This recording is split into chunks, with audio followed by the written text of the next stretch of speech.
How's it going, folks? I'm Matthew, this is Lemora's Cards, and today you really enjoyed the last one, so we're doing it again. We're breaking down 10 of the hottest, spiciest, coolest, however you want to describe them, brews of the last month, that top 16 tournament. So we did this for January. We looked at 10 decks that had really good performances in tournaments that were also really interesting. We had like a lot of monocolor stuff or just like fringe stuff you don't normally see, new types of decks, and we're doing it again this month. This time, I think we only have one repeat, but I did want to highlight it because I think this is a deck to really watch out for. But other than that, these are all brand new. If you enjoyed this video, consider liking, commenting, subscribing. Let me know down below which of these decks is your favorite, which one do you want to try out, and what deck are you currently working on. While you're here, while you're subscribing, trying to help us hit 7K, go ahead and check out Whatnot in the description. You get $15 to use over on the site for free. $15 credit for your account just for signing up. Go get you some Fallout boosters. I really want some Fallout cards. I'm a huge Fallout fan. And also check out Into the AM apparel down there as well. As always, thank you to my amazing patrons over on Patreon who get access to early videos. They get to submit lists for tournament reports, questions for the podcast. They get to just talk to me and tell me what I should do better, and I listen to them. All that being said, let's hop into it. First up, we have an oldie but a goodie. We have Marath. Yeah, they got a top 16 and put a ring on it. If you're a more enfranchised player, you've been around for a while, or just not even an enfranchised cEDH player, but just a commander player, you probably know about this commander. It's well known for just having a million combos. The very basic broad strokes. There's a lot of overlapping combos here, which we see a lot with a lot of the more synergistic builds that we cover. There's a lot of overlapping combos. So a lot of what this deck looks to do is generate +1/+1 counters in surplus. You double the amount you make, or make extras, or get mana reductions on activated abilities, or things like that to net infinite +1/+1 counters, and then shoot them with your, like, along with infinite mana often, and then boom, shoot somebody down with your commander or some other combo you have. So we're going to see lots of things done with +1/+1 counters here. So we have Invasion of Gobakon, which kind of like thought seizes your opponent, the white version where you just tax a spell from their hand. But then when it flips, you get to put counters on all your things and make your creatures indestructible and hexproof. That flip side is very easy to get. And then once you flip it, it's pretty strong. You get +1/+1 counters on your whole board, and then just have make it really hard to deal with. Cryptic Trilobite. This is like the staple kind of thing of what you'd expect in this deck.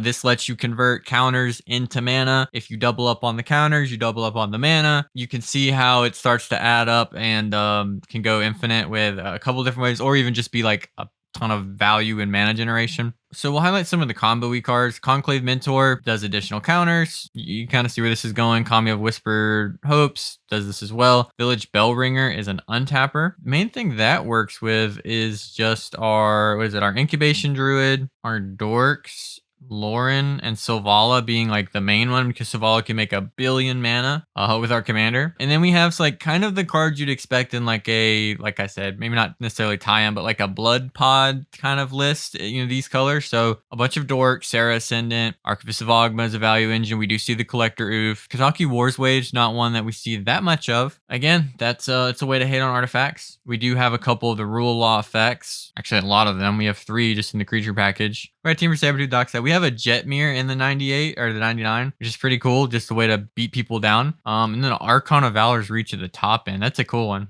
Okay, sorceries, pretty well what you'd expect. A whole bunch of creature tutors. Natural Order, being able to get Jetmir as honestly basically the same as getting Craterhoof in some board states. Being able to get Silvala, Sabretooth, or Archon, pretty good selection, or one of our counter doublers is actually a pretty good range of options with both Natural Order and Greenstone Zenith. Not going too crazy on the instance. As I've been doing my tournament reports, I'm not going to dive too crazy deep into like every single card on here. I'm going to try to highlight the ones that really stand out and make, identify what the deck does.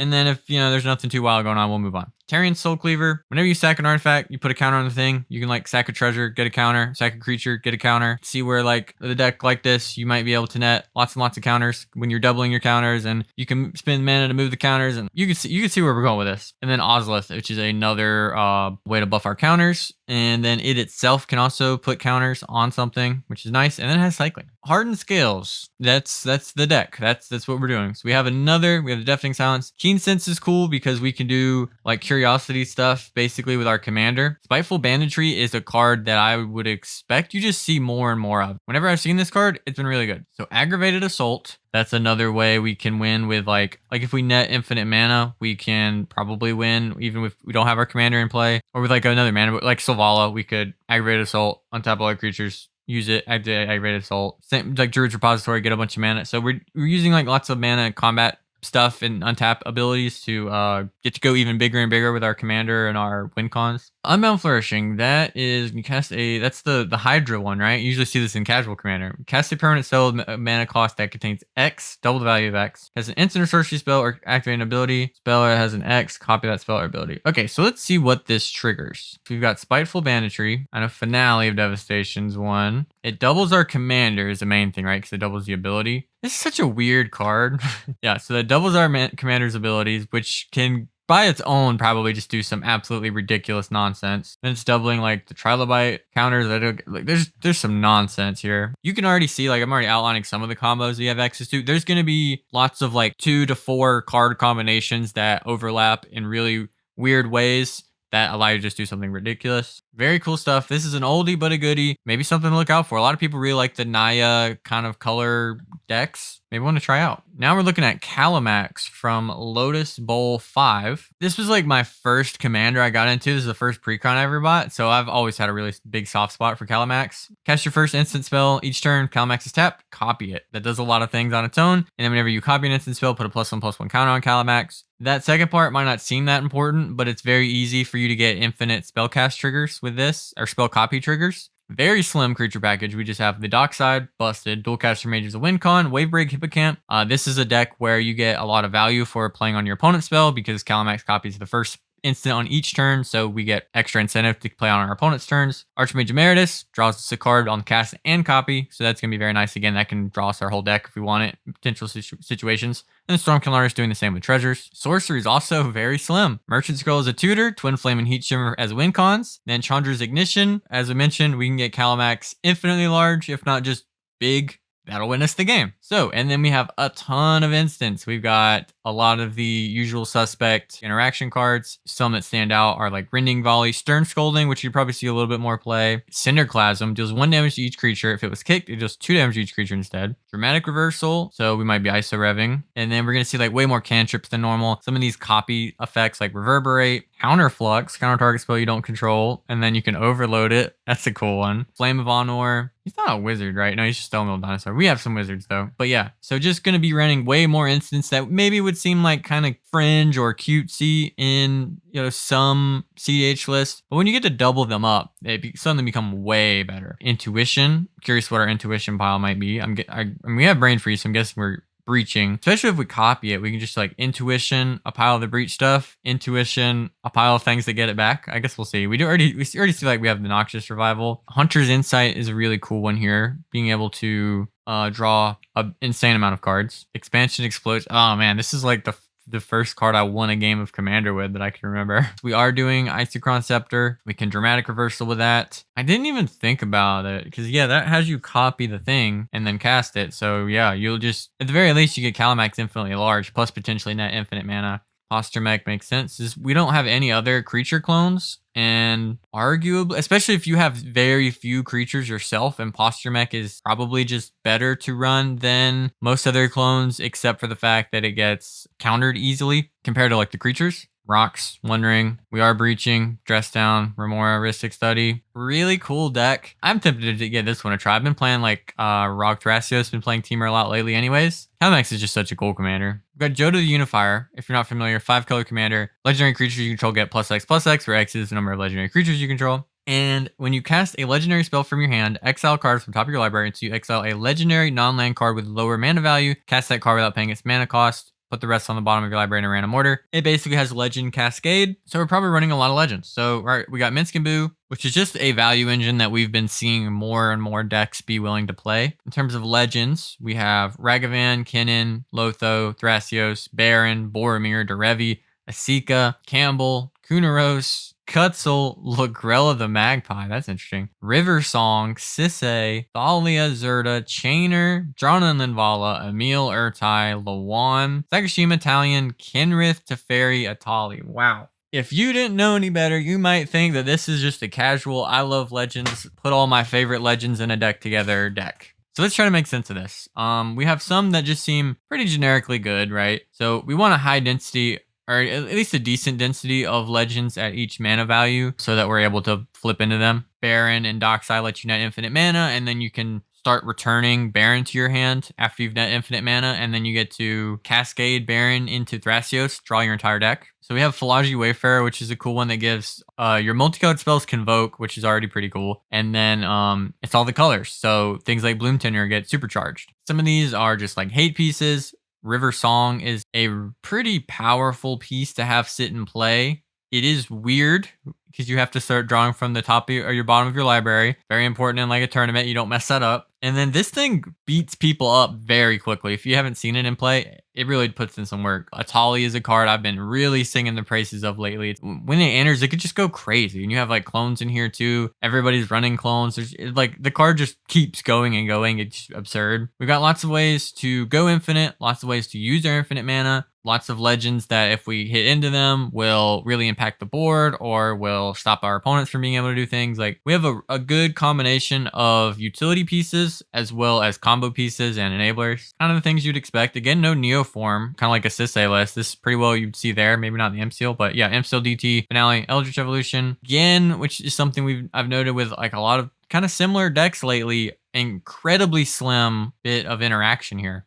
I don't think I've ever seen a deck with exactly these choices for the counterspells. Offer You Can't Refuse, Swan Song, Mindbreak Trap. Those are the only counterspells. Let's make sense of this, right? For the 1 mana options, these are the things that hit the most cards by far. An Offer You Can't Refuse is the best in terms of what it can hit for 1 mana. Swan Song hits, like, again, most of the things. And then Mindbreak Trap. So we have a 5 mana commander who's pretty hard to cast. A lot of games we might not even cast Jodah. So putting like Fierce Guardianship or Deflecting Swat seems iffy. Mental Misstep still seems like it would show up and be good here. I don't know the logic on the no misstep. Other than just like, nah, I don't care, let somebody else deal with it. Force to Will, Force Negation, if your deck doesn't have a high density of blue cards, it's not a good card. We're packing kind of the most efficient things we can run that are pretty consistently castable. And we're just going to like rely on our deck to do the rest. We'll either shut people down with some of our pieces or we'll win over top of them or whatever. We'll just get it done somehow. Okay, this is cool. So we've got the Carpet, Remora, and Rithik. So there's no Breach and there's no Thassa's Oracle. So none of the win cons that, you get complaints about in the comment section. Just the even more popular ones of like Basalt, Monolith, and Cannon.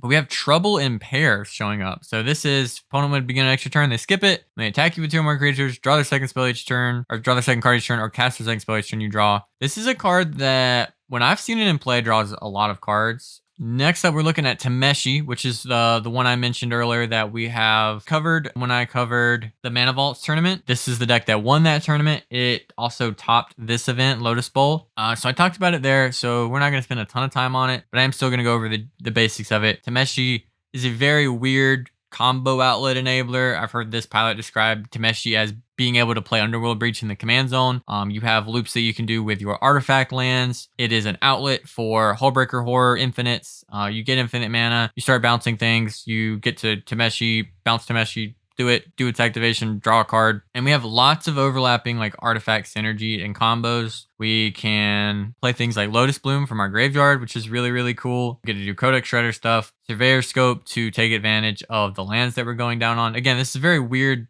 deck. It's very different. We get paid off for any time we bounce something, which is really nice. So we have a higher incentive to play things like Alchemist Retrieval, Winds of Rebuke. We have Mind Over Matter as a way to combo. That can go infinite with like the One Ring, for instance, or any other way that we can really break that card by just being able to draw one and then dig through our deck. Artificer's Intuition is a way to get artifacts in our yard and then search up things and again be able to do like that Lotus Bloom into play or tutor for artifact land. Get those again because those are something we can combo with. It's a very wild and different kind of deck that has had multiple high level tops recently, and it's something you really should take a look at. If you like very different decks, again, there's a lot here in terms of what the deck can do, but there is also like, there is some stability other than like, yeah, you're gonna need to learn exactly how Tameshi works and some of the combo lines you have access to, and like reaching out to the pilot or taking a deeper dive into the list will help you there. But then you also are just playing, the best Azorius cards. You're doing Kitten stuff, Spellseeker, Dranith, like you look at the creature package, there's nothing outlandish here. I covered this one. You can see me talk about this a little bit in my Turbo tournament video that I did, but a really different commander that I wouldn't be surprised if we see more results, maybe see some more pilots pick it up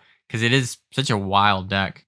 Next up, we've got Jenson Luris. So Jenson is a 5-color commander that only costs 2 mana, so it allows you to companion Luris. There's some downsides to that. There are some upsides. You basically get partners at 5 colors, which is nice. It's really interesting that we got another commander recently in Ezio that can also do this. So it could be, and that one is going to be easier to cast too, and actually maybe have more text on it. If they print like a really good assassins, like are some really good assassins that are, you know, some things you can cheat into play. There's only a couple playable ones at the moment. We have Luris that lets us rebuy things. We are like a Hermit Druid deck, Cephalid Illusionist, so like Cephalid Breakfast combo if you're familiar with that, where we get to mill our library. So we have multiple ways to mill our library, tutor up creature combos. We have like things like Narcomoeba, the Malevolent Hermit that we can disturb back. So we're able to like set up a board state where we mill our entire library, bring back something that keeps ourselves from being countered, dread return, bring back Thoric will win the game. On top of that, we have Luris to be able to take advantage of when you do your Nomad and Core Cephalid Illusionist loop and mill your library. You can just cast that Thassa's Oracle using Luris. There are some downsides to this, right? You see our mana curve ends at 2. We can't play things like Ranger Captain. Ristic Study is a very big one we don't get access to. We also get cool stuff too where we can like keep replaying our Mystic Remora without having to pay for it. We just use Luris to recast it. So there's definitely upside to it as well. You're going to see it's a bit of like a 5-color Hermit Druid good stuff pile. But then again, us being Hermit Druid and like a Luris deck, basically, we're going to have some synergistic crossovers. Very good stuff here. There's the Dread Return we talked about. And then we have Postmortem Lunge, which is X and Phyrexian Black. Turn target creature card with converted mana cost X from your graveyard to the battlefield. Gains haste X at the beginning of the next end step. That lets us reanimate. Again, something like a Thassa's Oracle. Or since this has haste, if we mill over our like Hermit Druid or Fiend Artisan, whatever, something with an activated ability, we could also use that to bring it to the battlefield with haste, activate it. Instance, we got a bunch. We got a whole bunch of stuff. Memories Journey is another thing we can do with Hermit Druid to set up a pile that we mill our library, then we make sure that we flash this back, and then set up a pile on top of our library that wins us the game, or at least, or in some scenarios, just keeps us from dying. Intuition, we still get to breach, which is very nice. We have like a higher density, it looks like, of removal that'll hit hate pieces. This deck doesn't work against like a Drannith Magistrate unless you just hit Roth Oracle Consult right. Lots of ways to deal with stuff like that. Born Upon a Wind, pretty nice with Hermit Druid stuff. That makes it so hard to deal with if you Born Upon a Wind, then activate Hermit Druid. People are gonna have a really hard time dealing with you. We have Aether Vial, which I really like because you can really sneak in some of your creature combo stuff. Very hard to interact with way.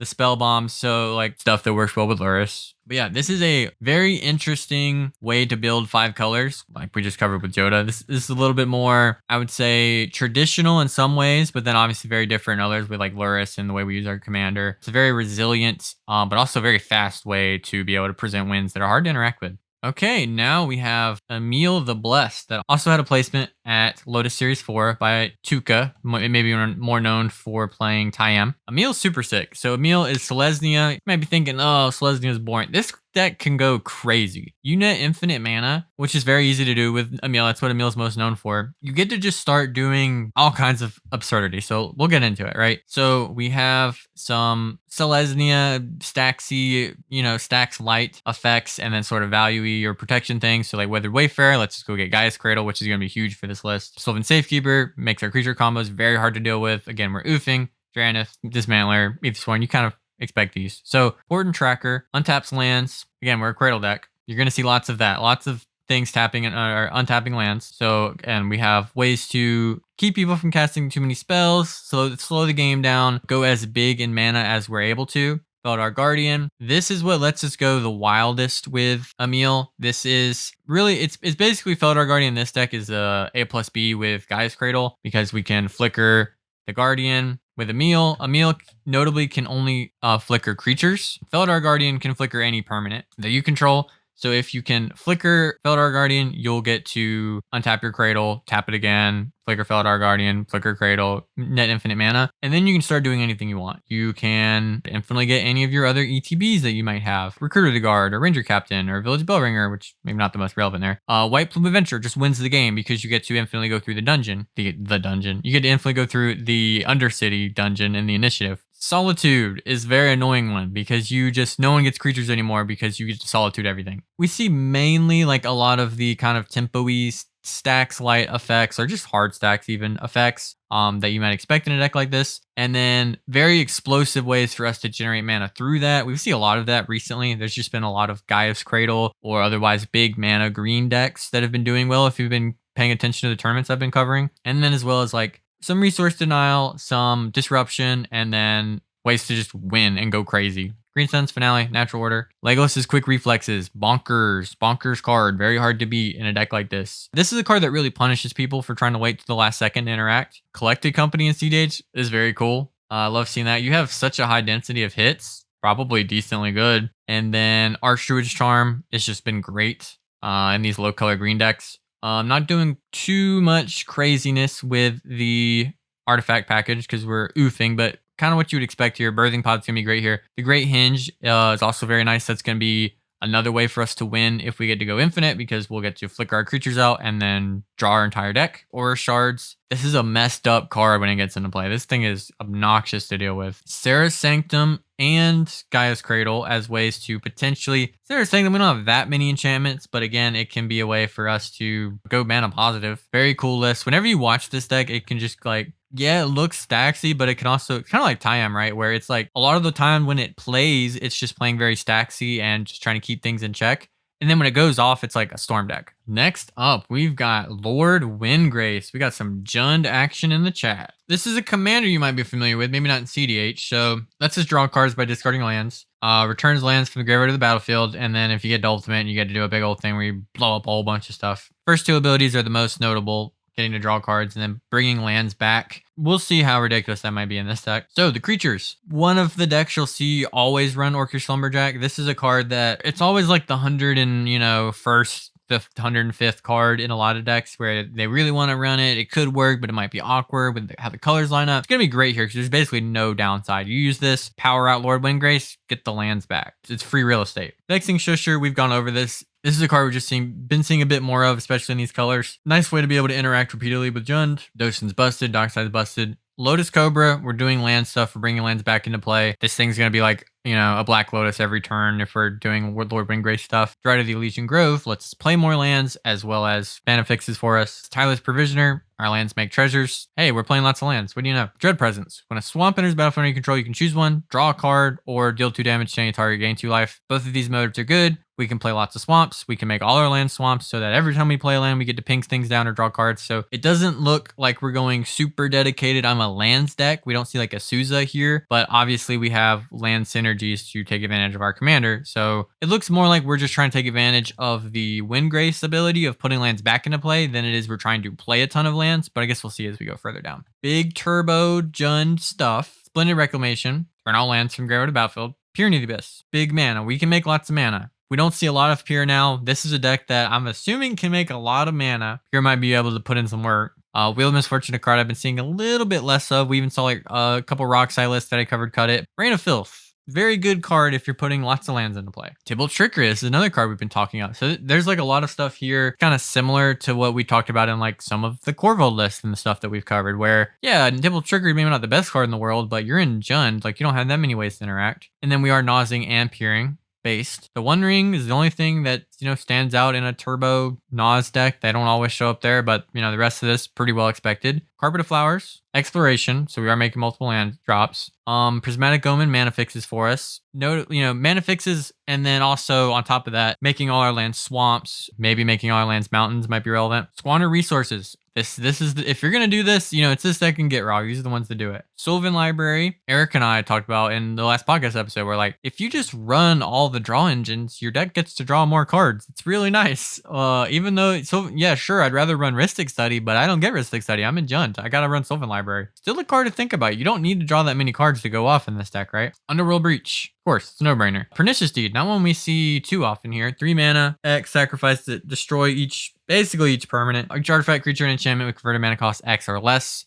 This is one way for you to just get rid of all the stuff that's messing with you. Culling Ritual can do that sometimes, but Culling Ritual doesn't hit everything. It doesn't hit a Ranger Captain of Eos. It doesn't hit Archon of Emeria, right? It doesn't hit a lot of those Rule of Law effects. So there's definitely a lot of stuff you'd want to hit that Pernicious Deed hits. Plus hitting like Ristic Study alone, that's 3 or less. You're hitting freaking everything in the world. 39 lands. All right, what's sticking out here? Bajuka Bog, Cabal Pit. So I kind of expect to see most of a decent amount of the threshold lands. Cycling lands, get these in our yard. Field of the Dead is really cool. We don't really have like a lot of creature sacrifice stuff to do with Field of the Dead. It kind of looks like it's just making zombies, at least as far as I can see. I don't see anything we can really do with the zombies. But we can also probably just make like an absolutely insane amount of zombies. Glacial Chasm can be a pretty wild one. It can be something to really protect your life total. Again, just like another utility land. Lake of the Dead. This is when we saw in like the Corvold lands deck that I covered. That can go absolutely insane in terms of making mana. Maze of Ith, a nice package of utility lands that, like, yeah, if we weren't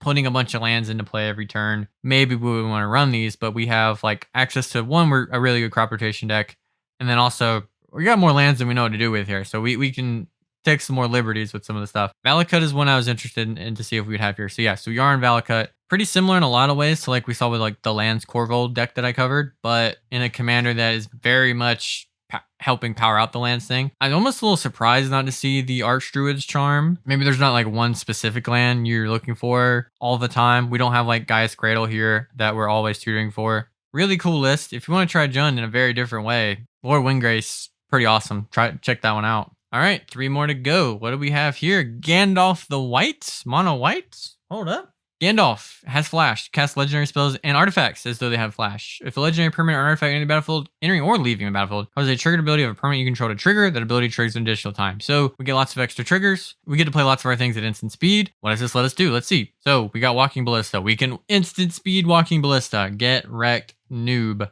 Skrelv as a bit of protection. Arcbound Ravager. We're doing Cheerios, right? That was in the thing. Gandalf eggs. Never mind, we're calling them eggs here. I'm guessing we're going to be playing lots and lots of artifacts that cycle or otherwise have utility, sacrifice them, have combos with that. When you see this combination like Junk Diver, Scrap Trawler, any of these, Mere Retriever, you see them, you know there's going to be some sacrifice like KCI type loops where you sacrifice an artifact, it gets you back an artifact, you make mana, put this new artifact into play, sack it, go get a different artifact, start netting infinite mana. You have lots of overlapping things to, one, just have like a strong engine. Like we see that like Teshar is the deck maybe most known for doing this. Gandalf is notable because it doubles these triggers too. That's kind of what Teshar does. They're both enablers that are doubling up these effects to make it easier to combo with them. In this instance, it's like, Mere Retriever dies, return 2 target artifacts from your graveyard to your hand. Doesn't take a lot to make that busted. Let's see what else we got. Oswald Fiddlebender is going to be ridiculous in this deck at assembling our combos. Lauren, double triggers,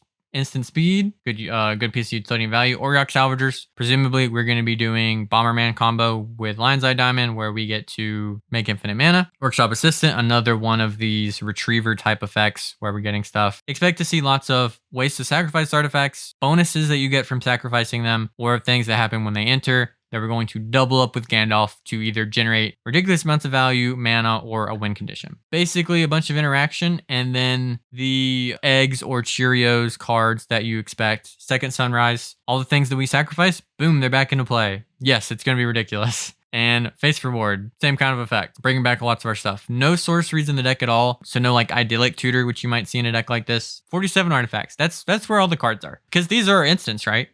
Who needs an instant when you can just flash in engineered explosives? Lots of utility pieces.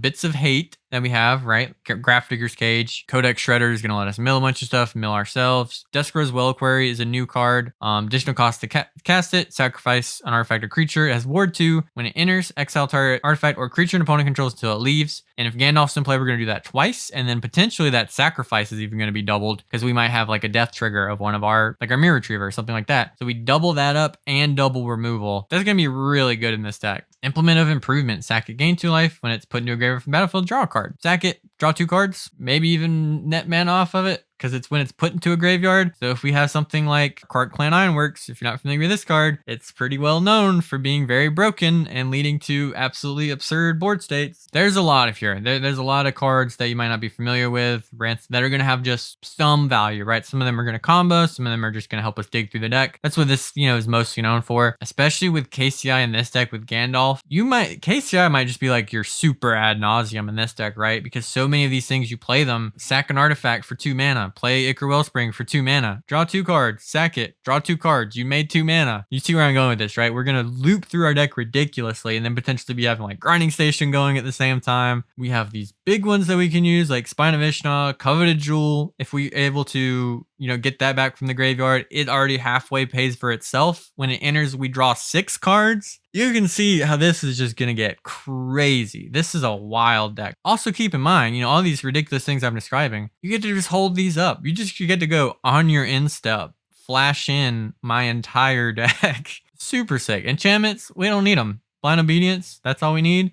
And then just simple lands. We get to take advantage of Mishra's Workshop, Inventor's Fair, Buried Ruin, work great with our deck, Mycosynth Gardens. This is a deck that's really going to take advantage of that. Lets us copy non-token artifacts we control. This looks really sick. I might have to try this deck actually. This is mono white, like super mono white turbo that probably just gets to do this even better than Teshar. It is a little bit more expensive, but getting to do it instant speed, this looks like a lot of fun. So this commander, whenever one or more creature cards are put into your graveyard from anywhere, venture into the dungeon. This ability triggers only once each turn, and then has Create Undead. Whenever you complete a dungeon, return target creature card from your graveyard to the battlefield. So we've seen a deck like this before. I don't think I covered it, but we've talked about it on the podcast. That was very initiative focused, where you'd go through the initiative and then you're buying back your creatures. This deck, however, I don't think has a single way to get into to gain the initiative. So we're just using it to go through the dungeon, one of the 3 regular Adventures in the Forgotten Realms dungeon, not into the Undercity. Trigger that. We can trigger it. It is once each turn, but we potentially have ways to trigger it, on each of our opponent's turn to like go through the dungeon, netting value as we go, and then also we get to buy back creatures from the yard. So let's see like what synergies we spot with that. We've got Teferi. There is no Kitten, so no Teferi Kitten combo, just running Teferi. Cartel Aristocrat, the sack outlet. That's going to let us get creatures in the yard, as well as potentially protect a piece that we want to. Dauntless Dismantler can go into the yard. Dothy Voidwalker can sacrifice itself. Bowmasters, I guess technically can shoot itself. Boromir does it. Hightsteel Arsonist is just the card I've been kind of high on. Really messes with the board state, just getting to enter. And then for each player, you get to turn something of theirs into a treasure. Also, you can turn one of your creatures into a treasure, sacrifice it. What do you know? Creature went in my graveyard. Sakashima. This is a clone that we can bounce to our hand. This is a card we've just been seeing a decent amount of, and also lets us copy our commander. Abdel Adrian, mostly known as a combo piece. This with Animate Dead effects lets you get infinite 1/1s, potentially get infinite mana. So we'll see if we're on any of those. And then one I have never seen before in my life, Angel of Glory's Rise. When it enters the battlefield, exile all zombies, then return all human creature cards from your graveyard to the battlefield. Surely it's there for that second part. I don't think it's gonna... It will exile Crom. Sorceries. So we have Reanimate, Buried Alive, Savine's Wreck. We're clearly using the graveyard a bit more than your average deck. Instance, we are Entombing. We've got lots of interaction. We have Consult to win, of course. Stern Scolding showing up here again. Model the Mixture as a tutor and an interaction. Trick Binds showing up as well. Mana Drain, not one you see that often right now.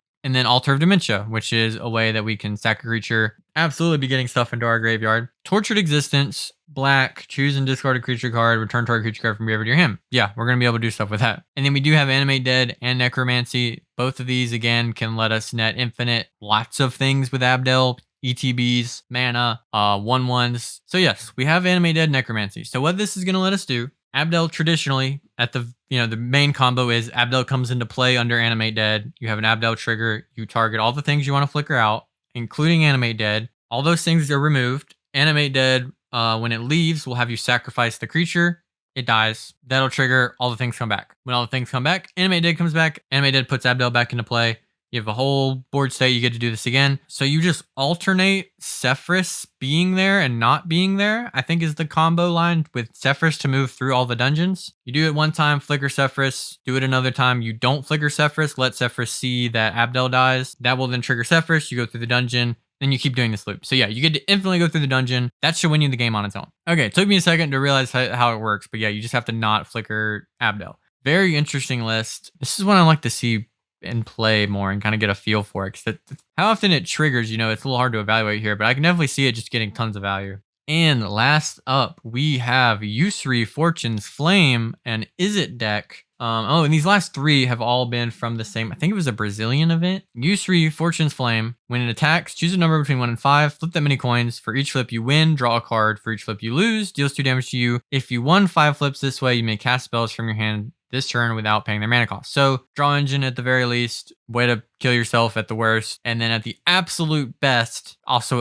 draw 5 cards, you get an omniscience for the turn. You can do whatever you want. So we got Dak Faden. This version of it is very hard to read, but Dak's main ability, you get to Faithless Looting, and then you get to take control of an artifact. Maybe you'll get to -6 it, but mainly it's going to be here, I'm assuming, for the -2. Quarter Monitor, this is along with Pestermite, go infinite with Kiki Jiki. So it looks like we're Jikiing. Kind of stuff you would expect. Thieving Skydiver also here, so another way to take control of an artifact. Then we got Emrakul. This is a card we've seen a little bit of, right? You know, we saw this in like the Sand Blacklist. We saw this in some of the Japanese decks. When you cast it, you get to kind of go crazy. Take control of a player, you get to wreak havoc. It can be a way to just destroy target player. It can help you set up your own win. It's weird because most of the ways people win, you can't really take advantage of it. You can kind of wreck their win chron, right? Like you can consult them and their upkeep, make them die. But you can actually use somebody else's like breach combo to win the game because you just mill them out and your opponents have everybody draw and lose. That's pretty cool. And also, if you have an insane amount of mana, like if you Omniscience here or something, like you can also Emrakul, take control of somebody else's turn. And then if you have the ability to win at instant speed, you can instant speed win with one player unable to interact and also is interacting for you. You just use all their interaction to protect your win. So there's lots of cool utility to it. Stitch in Time is a cool one. Flip a coin. If you win the flip, take an extra turn. I'm guessing we're going to have like coin flip synergies, like maybe Krark's Thumb to make it a little bit easier. Twister, Wheel, so like kind of turbo-y stuff. Round 2, what is it? Seize the Days. Let's take an extra combat. Makes sense. So we're basically an extra turns / extra combat deck that's looking to kind of high roll with Yusri or draw lots of extra cards. And then again, if we have ways to break the coin flipping, it's going to be a lot better. Going as deep as Counterspell. You usually do see that in like the Is It decks specifically. Well, they might go this deeper. 2 color blue decks, whatever. Only the 1 red blast. Next is a Fate. Mystic Confluence, not one you see too much of. That's kind of cool. And then, yeah, we are in the Krark's Thumb to give us like extra potential to win our flips. It's going to make our flips way better. Yeah, we're not doing Harmonic Prodigy stuff to like make treasures with our flips. Curse Mirror is a good clone. The One Ring is going to be really cool here too, right? Because it lets us get protection from everything. So we can go all in on the flips. And, you know, if we lose all of them, we still don't take any damage. So that's nice. Spiteful Manager showing up here again. Blood Moon, not my favorite card to see here. Honestly, I like this card better in turbo decks than stacks decks because Blood Moon, if it isn't hurting you, it's basically just a one-sided stacks piece for the players who you're not helping out anyways. So like if you're trying to just jam out a win, play Blood Moon, keep your opponents from being able to interact with you, start taking extra turns, that's good. If your plan is, oh, I'm going to do the control game plan and I'm going to make it to where all the dockside players are super advantaged and all of the fair control decks don't have access to their colors of mana anymore, I hate this card in that scenario. It very much throws the game if you're trying to sit for 10 turns behind a Blood Moon. I just realized as I'm recording this, they're missing like 6 cards in the list. So maybe those are 6 lands and it's like 26 lands, 27 lands. That wouldn't surprise me. It might have been a technical issue there. So let me know down below which of these decks was your favorite. I'm really partial to Gandalf. I think Yusri looks really cool too, but I could just see the Gandalf deck just going absolutely insane. But let me know, which one did you like? What are you hoping to see next month pop off? What deck are you playing in tournaments, if any? I like doing this series. If you like it, let me know if you want me to keep doing these. I think these have been awesome so far, and there's been lots of really cool decks I get to highlight in the tournaments I don't usually cover. But yeah, with all that being said, thank you so much for watching, and as always, go play cEDH. Have a good one, everybody.